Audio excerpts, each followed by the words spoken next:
我哋詩班先提醒我哋，透過佢哋嘅歌聲，俾我哋有新嘅我去親近我哋嘅主。今朝早我哋歡喜快樂，由本會普羅義務教士陳崇一醫生喺我哋當中去證道。陳醫生為我哋講嘅講題係永恆生命嘅定位同埋道路。請陳醫生。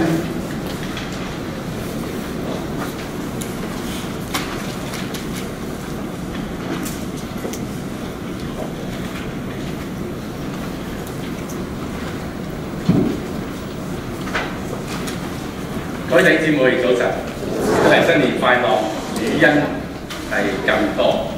我都高興喺新嘅一年開始嘅時候，能夠翻嚟香港堂，係我洗禮、洗禮，亦都係幼年成長嘅地方。不過日子過得好快，眨下眼我已經登陸啦。咁啊，同我一齊成長嘅人咧，好多都係陸續用唔同嘅方法嚟到去慶祝佢哋60歲嘅生日。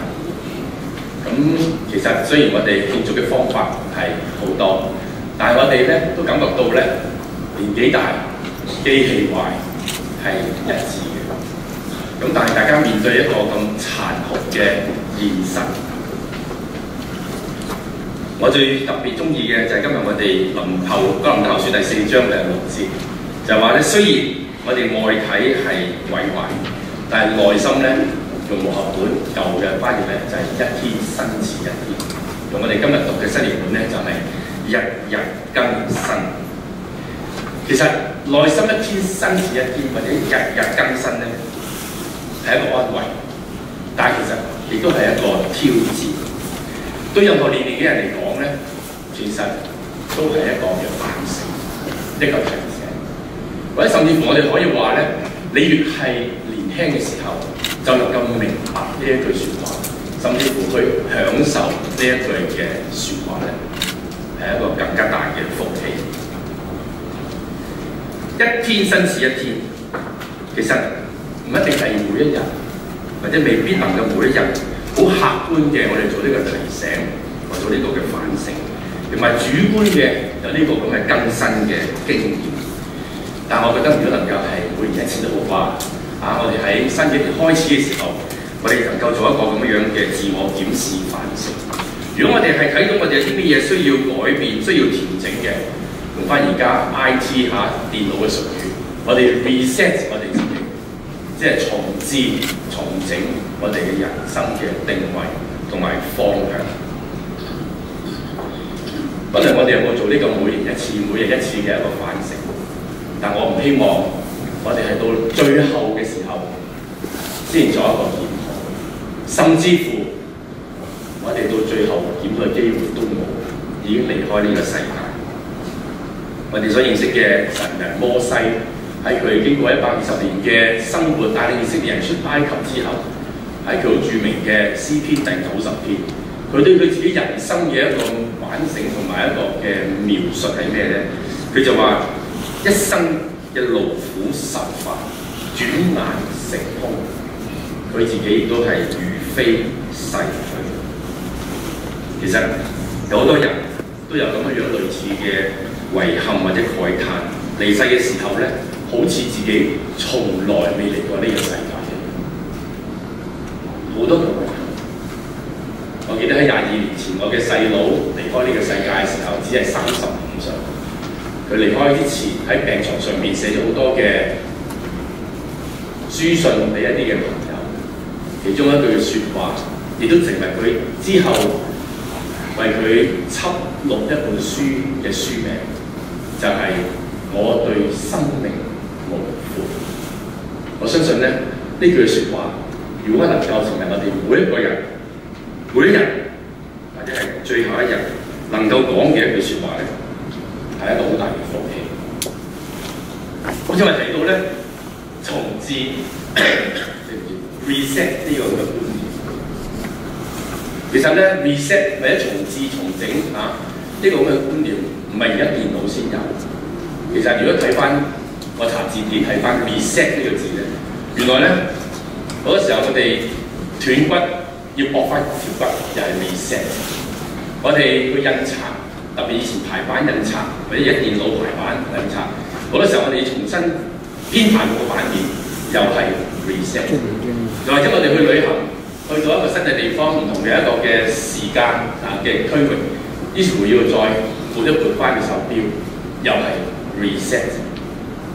甚至乎我哋好多時候去到做 gym 做運動，或者我哋嘅屋企嘅廁所沖涼房有個磅，個磅要每日磅一磅。其實我哋好緊張就係話佢準唔準？如果唔準，要 reset。嗱 reset 呢樣嘢咧，而家係電腦先至比較上多講。我最近自己喺公司嘅辦公室嘅電腦就係又近排停咗，所謂 hang 個機佢。於是乎我唔識整啊，叫我哋同事嚟同我搞，好容易啫 ，reset 咗佢搞掂。佢話咧，可能係啲資料太多啦，太流亂，又或者咧啲嘢太多太混亂，以致佢嗰個嘅電腦嘅程式嘅邏輯嗰個嘅運作都俾你搞到亂咗。於是乎咧，你刪咗機再嚟過咧就跌啦，去 reset。嗱，其實人生咧好多時候經過幾十年，可能都需要 reset 先。我哋今日咧會同大家先睇傳道書。我唔希望我哋咧好似傳道書嘅作者，我哋通常嚟講係所羅一個好由神俾佢一個智慧嘅一個嘅皇帝。佢經過佢一生嘅嗰個嘅經歷，主觀嘅好多嘅經歷同埋佢客觀嘅探索之後咧，就寫成呢本充滿智慧、人生智慧嘅傳道書。咁我哋唔會時間嚟到詳細嚟到睇，不過我就覺得佢頭嗰幾章咧，同佢好多嘅反省經歷同埋探索同埋資訊整理之後咧，有少少應接不暇。應接不暇。當時我哋有時應接不暇嘅時候，索性就唔帶腦翻工咯，係咪？咁但係呢樣咧唔係一個好辦法。而佢自己咧喺用佢嘅説話咧，就係話喺日光之下咧，係太多難明冇意思嘅事，太多咧係好多做嚟都係冇乜益嘅嘢。佢只能夠發出一個最後，唔係最後，喺頭2章、頭3章嘅結論就係一切都係虛空，虛空。喺佢嘅原文講到虛空定虛空，其實即係話係絕對虛空咁解。總之就係虛空。英文虛空就係 emptiness， 或者 meaningless， meaningless 即係冇意思，係完全冇意義。其實傳道書嘅作者咧，佢呢個分析呢個觀察咧，係好有意思嘅。我哋今次會從3個階段嚟到再睇一睇傳道書。第一就係話，再了解一下所羅門佢細味世間嘅現象同埋事物，佢嘅觀察係啲乜嘢？第二就話，佢喺呢一切嘅觀察同埋現象背後，佢覺得嗰個問題喺邊度？最後當然一定要睇下佢有冇一個建議，我哋走前面人生路，令到個生命有意義嘅一個嘅途徑咧。其實呢個所謂人生路或者落定位我最近有一個經歷咧，就係喺早1個月咧，我去馬鞍山小學開校隊，夜晚下放咗工，咁我遲到啦咁樣，天黑黑咁。不過馬鞍山小學我都唔係我未去過，都去過，所以咧就諗住就咁去啦。咁我冇 GPS 嘅，即係全球定位系統揸車，亦都冇特別睇條，諗住實識㗎啦。點知咧馬鞍山因為咧係好多嘅改變啦，好多新嘅路新嘅建築物啦。咁舊嘅建築物睇到，但係人問題咧黑掹掹，我有陣時咧幾個回旋出去兜咗幾兜之後咧，自己都轉咗唔知去到邊啦咁樣。定位系統令到你好多時候咧係避開咗啲不必要嘅失誤。定位系統令到我喺度行嘅時候咧，如果我有一個清晰定位系統咧，好多路上邊嘅景象或者一啲嘅路地標建築物係變成有意思嘅。但係如果我冇呢個咁樣嘅地圖或者定位系統或者一個嘅導航系統嘅時候咧，我見到每一個建築物，因為每一個迴旋處，我都覺得佢係好沉悶嘅，都好冇意思嘅，係令我煩嘅。我係想見到循道衛理馬鞍山小學嘅啫。咁但係咧，好多時候你唔係想去嗰度去到㗎嘛。喺成條路經過嘅時候咧，每一個建築物其實都係有意思嘅。如果你有個清楚嘅地圖，都可以帶你去到循道衛理馬鞍山小學。人生路上，我哋見到好多嘢，經歷好多嘅嘢。但係如果我哋冇一個嘅全球或者人生嘅定位系統嘅時候咧，每一樣嘢你都覺得係好煩，係冇意思嘅。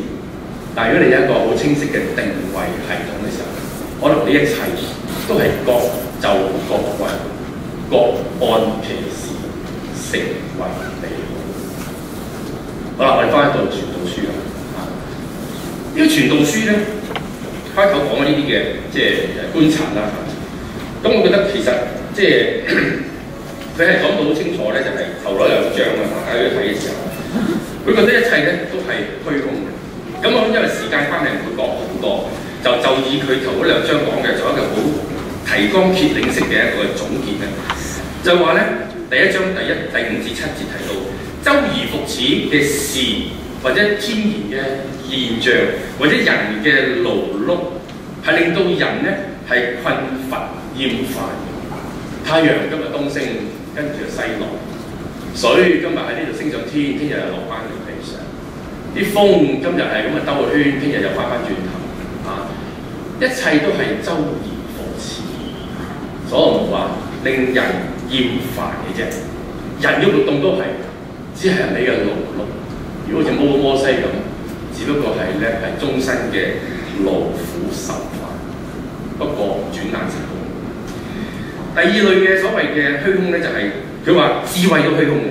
雖然佢自己好有智慧，所以唔話多有智慧，多有受煩，加增知識，只不過咧係加增嗰個嘅係受傷嘅。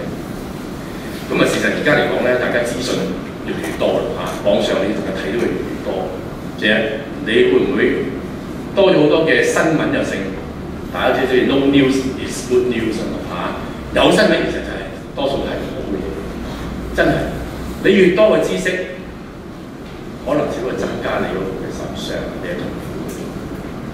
你嘅網上面嘅所謂嘅資訊越嚟越多，唔等於你嘅知識多咗。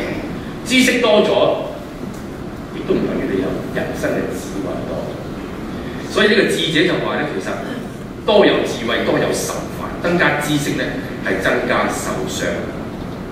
第三類嘅所謂虛空冇意義咧，就係佢話享樂金銀都係虛空嘅。享樂金銀一旦得到，只不過好快樂消失。我由中國嘅時候睇到一篇嘅文章度記到今日都記得好好清楚，就係好多時候人生就係不斷嘅追尋。我哋小學嘅時候追尋中學學位，中學學位之後大學學位，之後一個事業，一個家庭，好多嘢，甚至乎唔同嘅一啲嘅物質嘅享受嘅樣貌。但係大家會覺得，當我哋得到一樣嘢嘅時候咧，覺得不外如是，又要追求第二樣嘢，跟住又覺得不外如是，又追求第三樣嘢。人生就好似鐘擺，喺追求同埋幻滅嘅重複發生之中咧，係擺度。人生就係咁樣，享樂咧、金銀咧、財物咧，好多時候都會係好快消失。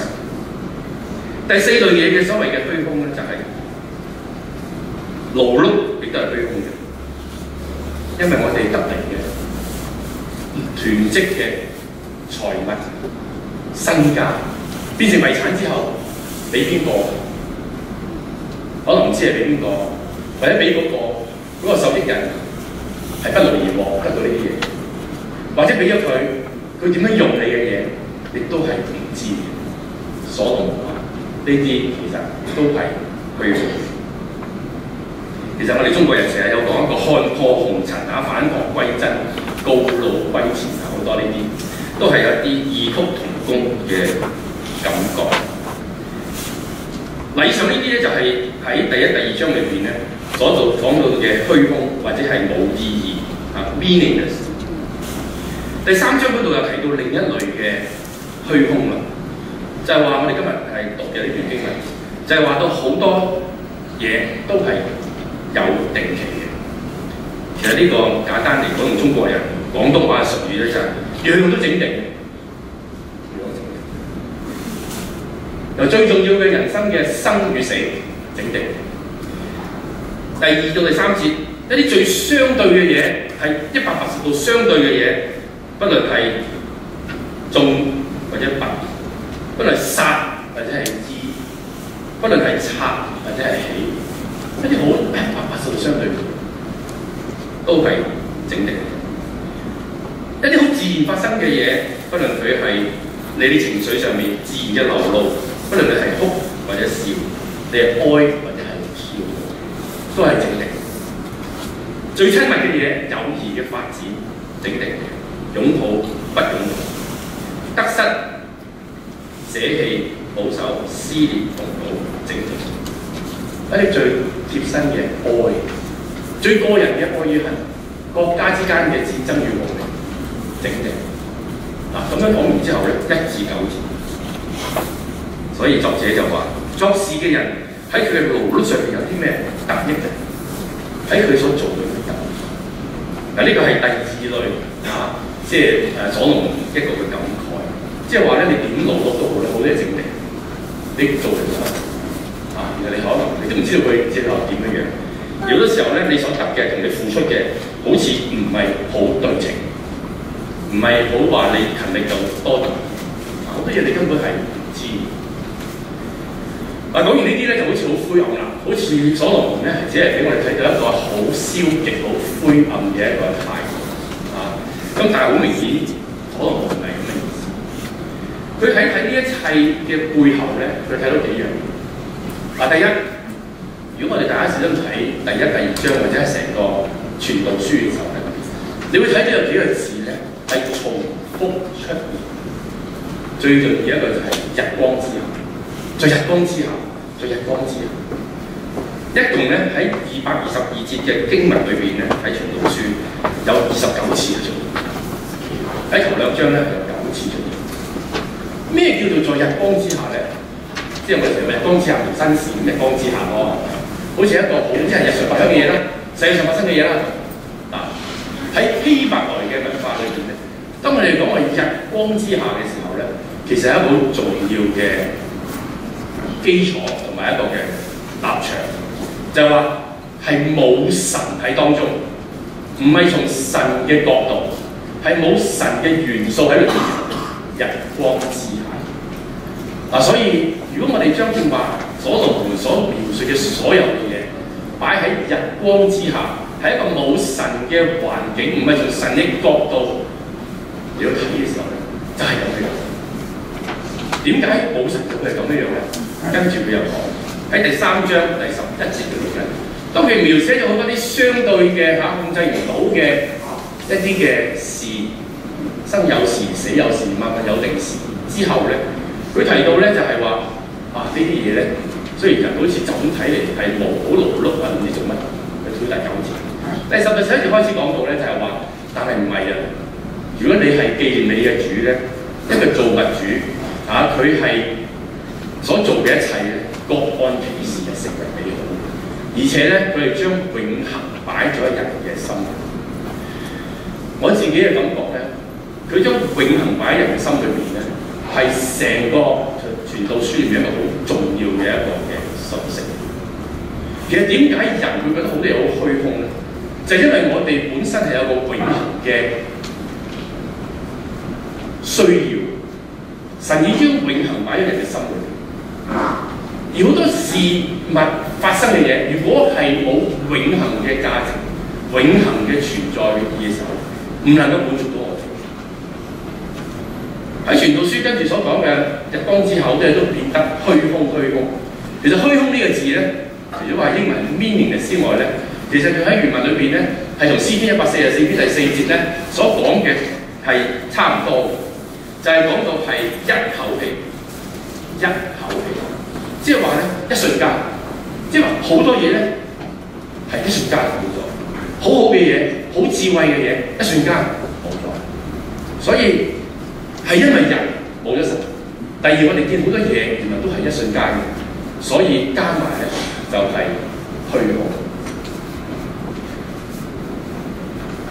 其實講到呢個永恆嘅視野咧，其實有樣嘢咧，大家都或者要可以諗諗，其實咩嘢叫做永恆咧？我哋今日讀咗3段經文咧，分別有永恆啦、永遠啦或者永生呢啲字。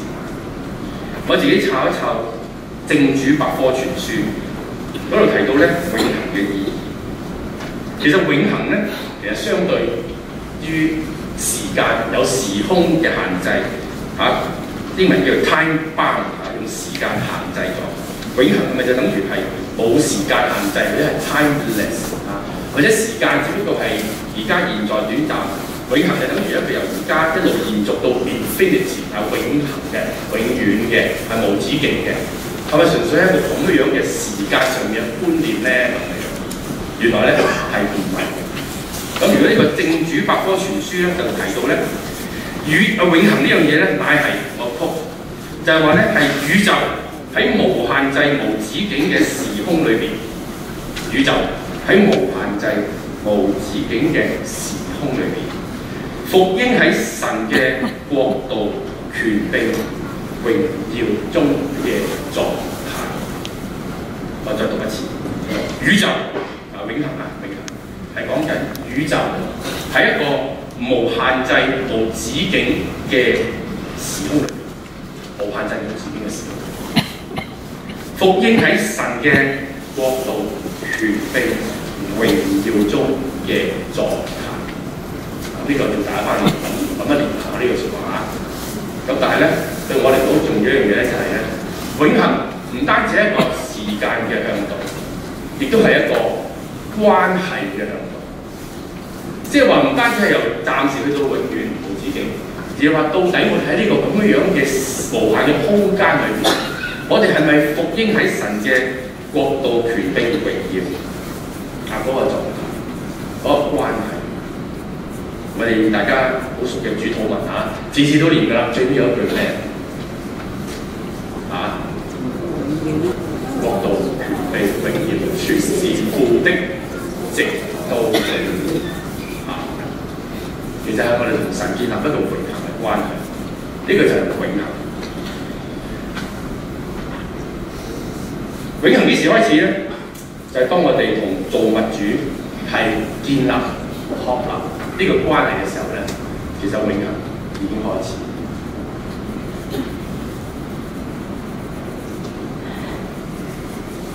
我哋正話提到咧，所羅門對日光之下或者世上好多嘅事，佢個第一個嘅觀察就係話，如果係日光之下冇神嘅時候咧，就係虛空，因為係冇一切都係一口氣過咗去，係冇永恆嘅價值。冇永恆嘅意義，唔滿足到我哋永恆嘅需要。其實講咗咁嘅時候咧，當我哋話咁要解決呢個問題，要我哋嘅生命真係有一個意義，我哋點樣嚟到去 reset 我哋嘅生命咧？其實就好簡單，個答案就係話咧，將神或者將永遠、永恆擺翻我哋心裏。但係如果我哋正話對永恆永遠有一個再新嘅理解嘅時候咧，就係將神擺翻我哋嘅心。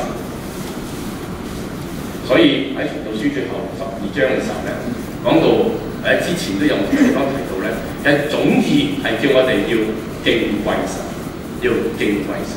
咩叫敬畏神嘅？其實敬畏神好似講到好遠好偉大，一定要喺呢個嘅教會喺一個嘅某一個嘅地方嚟到去做一啲嘅動作嚟到敬畏神。其實敬畏神咧，如果簡單嘅講法就係話，係以神為神，唔好當神冇咗。羅馬書1章第19、20、21節嗰度提到咧，其實做天地以來咧，神嘅永能和神性係明明可自見嘅。雖然係睇唔到，但係藉住所造之物咧，叫人無可推諉，叫人無可推諉。但係咧，人好多時候咧係唔以神為神嚟到榮耀佢。不以神為神去榮，神由佢哋去講咯，口佢哋無知識嘅心就昏暗咯，好多嘢好蠢咯，睇到啲嘢都覺得無意思咯，無知嘅心就昏暗。我哋喺醫院咧，我喺醫院工作咧，就喺教會醫院，咁我都係諗呢個問題嘅時候咧，都希望喺我醫院裏邊咧係將神擺翻喺神嘅位置。咁於是我哋做咗一樣嘢咧，就係我哋安排咗一啲嘅分享嘅聚會，我哋叫做 Amazing Fire， 叫做係恩典檔案，就係睇下神喺我哋醫院裏邊，當我哋見到一啲嘅神蹟奇事發生嘅時候，我哋係攞出嚟大家去分享。其中喺幾年前有一個嘅產婦出血係冇咗成喺好短時間冇咗成6、7千個 cc 啊！但係咧竟然係我哋救翻出血，好開心。我哋主診嘅醫生係基督徒，佢同我講話呢個係神蹟。喺過程裏邊好多嘅基督徒嘅護士為呢個病人有祈禱，我哋覺得我哋要將呢件事係講翻出嚟，將神擺翻喺應該有嘅位置，以神為神，將神擺翻喺適當嘅位置。呢、個就係我哋解決我哋人生路途係俾要輕機嘅時候唔知點算，我哋要 reset 嘅時候，我哋將神擺翻喺心裏，重新啟動。呢、個過程我諗對一個未信嘅人嚟講，呢個係第一次嘅挑戰。但係對於已經信咗嘅人嚟講咧，其實我哋每日都係值得有一個咁樣嘅檢討。如果我哋係需要調教嘅，我哋嚟到去調教我哋同神嘅關係，神喺我哋嗰個嘅生命喺我哋嘅心裏邊嗰個位置。當我哋話以神為神，擺翻神喺我哋心裏邊嘅時候咧，其實簡單有幾樣嘢我哋要做。第一就係我哋要多啲紀念造你的主。傳道書第12章1節提到話，我哋要紀念造你的主。其實唔知大家有冇睇過出戲咧？係早唔知1、2年，就係講到生命樹啊！嗰出戲咧頭嗰半個鐘悶到你死嘅。我喺度坐喺度睇嘅時候咧，有啲人走嘅啊。咁啊睇晒嗰啲有啲都話悶嘅。我記得有一個屋企啊，帶一個大人帶住幾個細路。個細路走嘅時候話：點解生命樹都唔見得棵嘅咁樣？咁啊，當然嗰套戲咧，我今日唔詳細講落，主要係講一個家庭，有個細路小朋友10零歲咧係死咗。如果媽媽爸爸係回憶翻佢發生嘅事，其中咧佢媽媽係好好啊，同埋佢哋嗰個戲咧喺頭嗰3分鐘咧就係重複咗約伯記好多嘅畫面。講到神創造世界嘅時候，你喺邊？神創造世界嘅時候，你喺邊？當你有好多嘢係唔明白，你去質詢啊，你係覺得係唔公平，好多嘅嘢，好似約伯嘅時候，其實神就會問你唔好問而家呢啲嘢先，你先反省下先。呢、個世界係咁偉大，邊個做？而做嘅時候，你喺邊？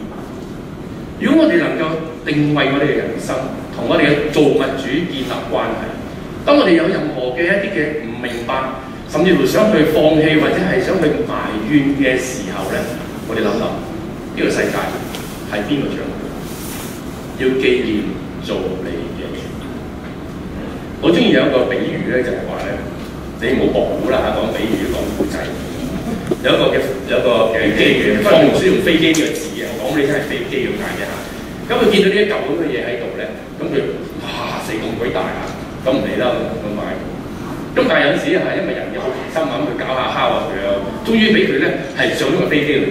哇！裏邊咁靚㗎嚇，原來可以當即係可以喺度坐就舒服，嗰啲咁嘅凳可以挨平嘅，哇！可以瞓覺，風吹雨打都唔驚。咁就上咗去。叫埋成村人上咗去，喺呢個飛機裏面咧，成為佢哋嘅新嘅一個安樂窩啦。咁你覺得佢哋係咪將呢個飛機係物盡其用咁最好咧？梗唔係啦。OK，咁佢個仔又醒目啲嚇，走去嗰個咁嘅飛機師個位咁啊搞完之後咧，咦開到個飛機喎，冇嘢啦。咁啊再整下之後咧，竟然將個飛機能夠升空喎，哇！你拍手掌啊？梗唔拍啦。因為轉眼就會砰一聲跌死啦，係嘛？點解啊？因為佢哋冚唪唥都唔係嗰個飛機嘅設計者、工程師嘅教導底下嚟去用呢架飛機。由最初佢哋入去呢個飛機，佢哋唔知咩嘢，佢哋以為有個咁樣嘅空間俾佢哋去瞓下好舒服嚇，擋風擋雨已經係非常之好。咁都好過佢住茅屋嘅，好過要俾野獸咬嘅，係咪？係好啊！但係當佢哋如果再去做嘅時候咧，以為好好啦嚇，揾到個飛機能夠飛嘅，但係點解佢能夠飛到佢嘅目的地咧？可能你學下點樣睇雷達，又成點樣降落啦。嗱，呢一切如果係應用喺人生嘅旅程裏面，我哋就好似進入個臭皮囊裏面，我哋身體你以為你係咪已經好知道點樣用你嘅身體？係，咁每日朝頭早起身打下太極，食下嘢，跟住翻工放工，跟住結婚生仔做唔好啊？好，你知唔知好似入咗呢個地方咧，你嚟將個飛機用咗一個嘅即係避風雨嘅地方。你點能夠知道你自己人生係想做啲乜？除非你係同呢個人生嘅或者生命嘅設計者、造物主係有一個嘅關係。你除非能夠將神擺翻你嘅心裏邊，將神擺翻喺佢應有嘅位置裏邊，喺你嘅生命作出定位，喺生命作出導航，你先能夠可以好有信心。當我哋生命終結嘅時候，我對生命係無悔。另一方面咧，就係話我哋要將神或者將永遠擺落我哋嘅心裏邊。另外一個嘅好重要嘅信息就係話，我哋係要將神嘅話藏喺心裏邊。我記得咧，我跟有個師傅查經嘅時候咧，佢話全世界嘅嘢都係會過去嘅，除咗兩樣嘢，一個就係神嘅話，係咪？神嘅話係永遠，一個就係人係永遠嘅喎。雖然佢要永死都好啦，佢其實仲喺度喎，不過永遠受苦啫喎。呢個世界一切都會過去。啟示話俾我哋聽，會新天新地嚟到。全世界永恆價值嘅嘢，神嘅説話同埋人，當然神係永遠啦。我哋擺神或者擺永遠我哋心裏邊嘅時候，千祈唔好忘記將神嘅話擺喺我哋心裏，因為呢個係有永恆價值。同埋神嘅話咧，係能夠幫助我哋咧，只要我哋時時咧係藏在心裏咧，係免得我得罪你。我哋係靠住神嘅話嚟到指示咧，我哋同埋要緊守誡命。緊守咩誡命？就神嘅話啫。12章13節傳道書最後嘅時候，總意就係話所羅門講我哋聽，就係要我哋敬畏神，緊守他的誡命。啲誡命邊度嚟㗎？神嘅話藏喺我哋心。緊守佢嘅誡命。今日因為時間關係咧，係講唔到最尾嗰段嘅聖經，就係講到年青嘅官呢樣嘢。其實我想講一點好簡單嘅，呢個年青嘅官好有錢，好有地位，佢喺新約3篇嘅馬太、馬可、路加當都有記載呢個好重要嘅事蹟。一般嚟講，我哋就係話呢個故事提醒我哋咧，跟隨主要計算代價。我哋要放棄一啲嘅嘢，然之後我哋係跟隨主。冇錯，呢個係其中一個重點。但我今日從另一個角度嚟到睇呢段聖經嘅時候咧，我會問翻，或者請大家睇翻呢個年輕嘅官嚟到耶穌面前嘅時候問呢個咩問題？我點樣得永生？我點樣得永生？然之後耶穌就先講一大段嘅對話，最後嘅總結就係話咧，你要放棄你所有嘅，跟隨我。其實放棄所有跟隨主係得永生，係同主同神建立關係好重要嘅。呢個年青嘅官咧，由細到大都遵行咗律法裏邊講好多嘢，10誡裏邊頭6誡，後6誡佢做晒，係人要做嘅嘢佢做晒，唔止做晒，係由細到大都喺度做。而且唔止做，而且做完之後咧係有好嘅成效嘅。咩成效啊？就係升官發財，係成為官，有地位、有錢，咁其實係好嘅。我哋係跟隨神嘅呢啲咁樣嘅教導做嘢，其實可能喺地上都有一啲嘅好好嘅獎賞都會。但係最緊要嘅就係佢去到一個嘅地步，係以為好多嘢係靠佢自己就可以得到。但耶穌提醒你想永生咧？就正永生呢樣嘢咧，就唔係靠人，靠你自己嘅努力，靠你自己嘅功績。當然更加唔係靠你嘅擁有嘅錢財，你要得到。係要咩嘢啊？你越係揸住以為得嗰啲嘢，你要放低。呢個官，呢個年輕人，其中一樣佢最得最多、最擁有多嘅就係錢。耶穌就針對佢呢個擁有最多、最難放低嘅嘢，用一針見提醒你，其實你要跟隨我。而跟隨耶穌最重要就係放低你自己。所以弟兄姊妹，當我哋話要將永恆擺喺我哋心裏邊嘅時候，除咗擺神自己嘅話語，將神擺喺合適嘅位置，重要就問我哋自己。神建立咗呢個關係。當我哋有呢個關係嘅時候咧，我哋就能夠係好似有一個嘅 GPS， 有一個人生嘅導航嘅系統喺我哋生命裏面，佢會自動嚟到去提醒我。我呢度唔識得講俾你聽，每一個人你分別喺神嘅面前係會有啲乜嘢嘅人生嘅路線圖，你要點行？但係可以講俾大家聽，如果我哋每個人都有一個神設計，或者呢個造物主設計嘅一個方法擺喺我哋嘅心裏面，我哋就會包括我哋睇世界上嘅一切都會有神嘅角度嚟到睇，唔係日光之下。包括我哋睇嘅嘢，好多時候都能夠從永恆嘅角度嚟到去睇翻。包括好多嘢萬物有定時喺神嘅眼中範圍美好，點解？因為神係永恆。我哋好多時候以為咧善有善報，惡有惡報，若然不報，時辰未到。但我哋都唔夠命長嚟到睇個時辰到喎。如果我哋生命有限，但係咁嘅時候，我哋生命係無限，我哋有永恆。